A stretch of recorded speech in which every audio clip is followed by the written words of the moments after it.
दोस्तों नमस्कार। शांति पर्व इस यूट्यूब चैनल में आप सभी का स्वागत है। आज के इस वीडियो में हम राष्ट्रीय राजनीति पर बात करेंगे। नीतीश कुमार का ये दाव बीजेपी की मुश्किल बढ़ा रहा है, इस विषय पर विश्लेषण करेंगे। वीडियो को लाइक, शेयर और चैनल को सब्सक्राइब करना मत भूलिए। बिहार की राजनीति के चाणक्य माने जाने वाले नीतीश कुमार दिन ब दिन बीजेपी की मुश्किल बढ़ा रहे हैं। नीतीश कुमार जी ने बीजेपी को जो 3 तगड़े झटके दिए हैं, उन झटकों के कारण बीजेपी अभी तक बिहार की राजनीति में और राष्ट्रीय राजनीति में उबर नहीं पाई है। पहला झटका, जिस वक्त देश के अलग अलग राज्यों में और खासतौर पर महाराष्ट्र में बीजेपी विपक्षी दलों की सरकार गिराकर अपनी सरकार बना रही थी, उसी वक्त बिहार में नीतीश कुमार जी ने बीजेपी का साथ छोड़कर कांग्रेस और आरजेडी का दामन थाम लिया, यानी इन दोनों पार्टियों के साथ गठबंधन की सरकार बनाई। बीजेपी के लिए नीतीश कुमार की तरफ से यह पहला झटका था। 2020 के बिहार विधानसभा चुनावों में नीतीश कुमार जी को और उनकी पार्टी को कमजोर करने का प्रयास बीजेपी की तरफ से और बीजेपी के आलाकमान की तरफ से किया गया। उसका अच्छा खासा बदला नीतीश कुमार जी ने इस पहले झटके के रूप में लिया। जब तक नीतीश कुमार बीजेपी के साथ थे, तब तक बीजेपी बिहार में सत्ता पर थी, यानी उसे सत्ता मिलती थी। लेकिन जब जब नीतीश कुमार ने बिहार में बीजेपी का साथ छोड़ा, तब तब बीजेपी को सत्ता से हाथ धोना पड़ा है। नीतीश कुमार का दूसरा तगड़ा झटका, इंडिया गठबंधन बनाने का काम। नीतीश कुमार को इंडिया गठबंधन का शिल्पकार माना जाता है। विपक्षी इंडिया गठबंधन को खड़ा करने की नींव नीतीश कुमार ने डाली, यानी मुख्यमंत्री, बिहार के मुख्यमंत्री के तौर पर और कांग्रेस और आरजेडी के साथ आने के बाद नीतीश कुमार जी राष्ट्रीय राजनीति में अपना महत्व या अपना कद बढ़ाने में लगे। राजनीतिक जानकार या राजनीतिक विश्लेषकों का मानना है कि नीतीश कुमार जी को प्राइम मिनिस्टर बनना है। इस वक्त बीजेपी सत्ता में है। अगर बीजेपी को सत्ता से हटाना है तो बीजेपी के खिलाफ एक तगड़ा विपक्ष होना चाहिए, यानी विपक्ष की पार्टियों का एक अच्छा खासा मजबूत गठबंधन बने तो 2024 के लोकसभा चुनाव में बीजेपी को सत्ता से बेदखल किया जा सकता है। ये नीतीश कुमार जी को पता है। नीतीश कुमार इसी में जुट गए। कांग्रेस पार्टी के आलाकमान हो, यानी कांग्रेस पार्टी के नेता मल्लिकार्जुन खड़गे जी हो, राहुल गांधी जी हो या सोनिया गांधी जी हो, इनसे नीतीश कुमार जी ने मुलाकात की। बाद में आम आदमी पार्टी के संयोजक अरविंद केजरीवाल जी हो, ममता बनर्जी हो या बाकी पार्टियों के बड़े बड़े नेता, खासतौर पर ममता बनर्जी, अरविंद केजरीवाल, अखिलेश यादव और कांग्रेस पार्टी, इन सभी दलों को एक टेबल पर चर्चा में लाकर नीतीश कुमार जी ने इंडिया गठबंधन बनाने में अच्छा सहयोग दिया। नीतीश कुमार के इन प्रयासों के कारण ही इंडिया गठबंधन बना, यानी नीतीश कुमार जी को हम इंडिया गठबंधन का शिल्पकार कह सकते हैं। इंडिया गठबंधन बनने के कारण इस वक्त राष्ट्रीय राजनीति में और खासतौर पर 2024 के लोकसभा चुनावों में बीजेपी के खिलाफ और खासतौर पर नरेंद्र मोदी जी के खिलाफ विपक्ष ने एक तगड़ा पर्याय रख दिया है। यानी बीजेपी की तरफ से एक सवाल हमेशा पूछा जाता है कि नरेंद्र मोदी जी के अगेंस्ट या नरेंद्र मोदी वर्सेस कौन। इसका जवाब नीतीश कुमार जी ने इंडिया गठबंधन के रूप में दिया। इंडिया गठबंधन की तरफ से प्राइम मिनिस्टर कौन होगा, ऐसे सवाल उठाकर बीजेपी इस गठबंधन में दरार पैदा करने का काम कर रही है। लेकिन जो अंडरस्टैंडिंग विपक्षी इंडिया गठबंधन के नेताओं में दिख रही है, उस अंडरस्टैंडिंग के कारण विपक्षी इंडिया गठबंधन को कमजोर करने के जो बीजेपी के प्रयास है, उनको सफलता मिलती हुई नजर नहीं आती।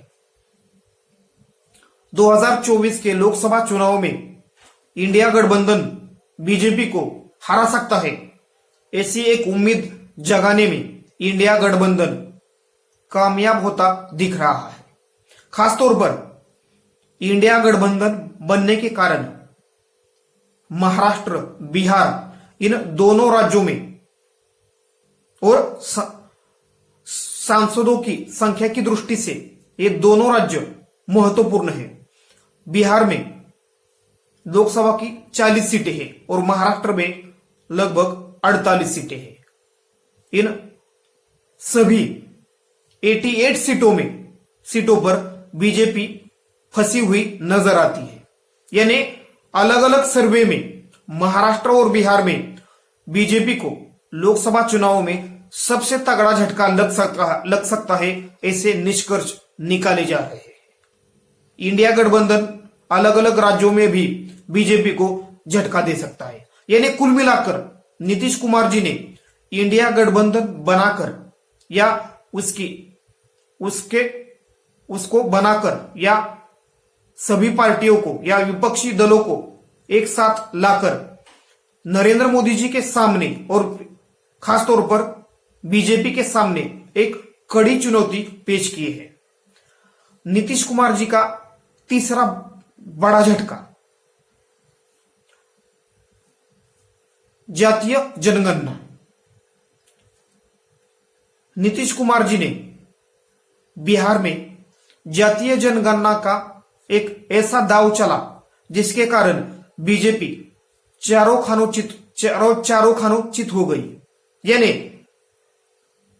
बिहार में बीजेपी ने जातीय जनगणना के लिए सपोर्ट किया, लेकिन जब राष्ट्रीय तौर पर या देश की बात जब आती है और देश में जातीय जनगणना का मुद्दा लेकर जब नीतीश कुमार जी के नेतृत्व में बिहार के सभी राजनीतिक दलों का एक शिष्टमंडल जब नरेंद्र मोदी जी को मिलता है, तब नीतीश कुमार जी ने के नेतृत्व वाले इस शिष्टमंडल ने नरेंद्र मोदी जी को देश में जातीय जनगणना कराने का करने की रिक्वेस्ट की। लेकिन नरेंद्र मोदी जी हो या बीजेपी की सरकार हो, इसने राष्ट्रीय तौर पर पूरे देश में जातीय जनगणना करने से एक तरीके से इनकार कर दिया या इस मांग को अनदेखा किया। लेकिन नीतीश कुमार अपने निर्णय पर अटल रहे। उन्होंने बिहार में जातीय जनगणना कराने का काम किया, यानी कास्ट सेंसस कराने का काम किया। और ये कास्ट सेंसस न हो इसके लिए हर संभव प्रयास किए गए, लेकिन सुप्रीम कोर्ट में नीतीश कुमार जी के नेतृत्व में सरकार को जीत मिली और एक कास्ट सेंसस बिहार में सफल हुआ। इस कास्ट सेंसस के जो आंकड़े सामने आए हैं, इस आंकड़ों के कारण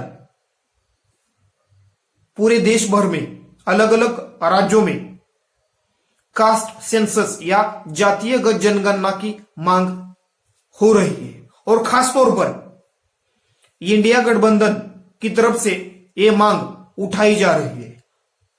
कांग्रेस पार्टी और कांग्रेस पार्टी के नेता राहुल गांधी हो या कांग्रेस पार्टी के अध्यक्ष मल्लिकार्जुन खड़गे जी हो, उनकी तरफ से कहा गया है कि 2024 में अगर हमारी सरकार यानी इंडिया गठबंधन की सरकार आती है तो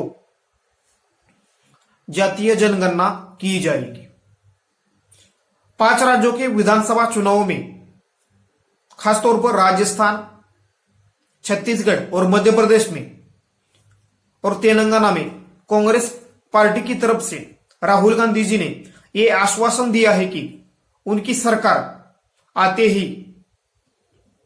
कास्ट सेंसस या जातीय जनगणना वो करेंगे।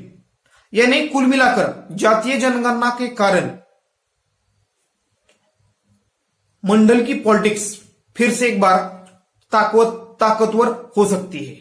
अगर मंडल की पॉलिटिक्स फिर से एक बार ताकतवर हो गई तो बीजेपी का जो हिंदुत्व का नैरेटिव है, इस नैरेटिव को ये मंडल की राजनीति खत्म कर देगी या इस बीजेपी का जो हिंदुत्व का नैरेटिव है, उस नैरेटिव को काटने का प्रयास या उस पर एक वर्चस्व बनाने का प्रयास ये मंडल की राजनीति कर सकती है। यानी अगर मंडल यानी जातीय जनगणना का मुद्दा इसी प्रकार दिन ब दिन बढ़ता गया और जनता में इसकी स्वीकृति बढ़ी तो बीजेपी के ऊपर भी दबाव बढ़ सकता है और बीजेपी को भी जातीय जनगणना कराने का निर्णय लेना पड़ सकता है। जातीय जनगणना का दांव खेलकर नीतीश कुमार जी ने राष्ट्रीय राजनीति का परिदृश्य ही बदल दिया है और खासतौर पर बीजेपी का जो हिंदुत्व का नैरेटिव है, इस नैरेटिव को कमजोर करने के लिए नीतीश कुमार जी ने जो जातीय जनगणना का दांव चला है, उसका अच्छा खासा फायदा इंडिया गठबंधन को मिलता हुआ नजर आ रहा है। और खासतौर पर कांग्रेस पार्टी जातीय जनगणना की मांग कर राष्ट्रीय राजनीति में बीजेपी के खिलाफ एक जबरदस्त नैरेटिव सेट करने का काम कर रही है। जातीय जनगणना के मुद्दे के कारण ओबीसी समुदाय हो या SC/ST समुदाय में इस मुद्दे को महत्व मिल रहा है। यानी अगर फिर से एक बार कमंडल का या मंडल का मुद्दा जाग गया तो बीजेपी के कमंडल पर या बीजेपी के हिंदुत्व के नैरेटिव पर यह मुद्दा भारी पड़ सकता है। यानी नीतीश कुमार जी ने एक प्रकार से 2024 के लोकसभा चुनावों में विपक्ष का एजेंडा क्या होना चाहिए एक दृष्टि से क्लियर किया है। यानी नीतीश कुमार जी के ये 3 दांव आने वाले लोकसभा चुनावों में बीजेपी को परेशान करेंगे या पूरे देश में नीतीश कुमार के इस दांव के कारण बीजेपी आने वाले लोकसभा चुनावों में बैकफुट पर जाती हुई दिख रही है। धन्यवाद। वीडियो को लाइक, शेयर और चैनल को सब्सक्राइब करना मत भूलिए।